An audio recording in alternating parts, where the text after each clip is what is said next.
پچھلے ہفتے جہانگیر صاحب کی گاڑی جو گھر کے باہر کھڑی تھی چوری ہو گئی، لیکن شام ڈھلتے ہی وہی گاڑی صاف ستھری حالت میں مکمل پالش کے ساتھ اسی جگہ کھڑی پائی گئی جہاں سے چوری ہوئی تھی، اور گاڑی کے اندر ایک خط پڑا تھا جس پر تحریر تھا: میں تہہ دل سے معذرت خواہ ہوں کہ مجھے یہ قدم اٹھانا پڑا۔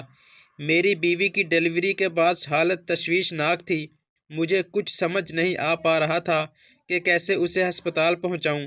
بس اس وجہ سے میں نے چوری جیسا گھناؤنا قدم اٹھایا، مگر میں اپنے کیے پر شرمندہ ہوں اور امید کرتا ہوں آپ مجھے میری اس حرکت پر معاف کر دیں گے۔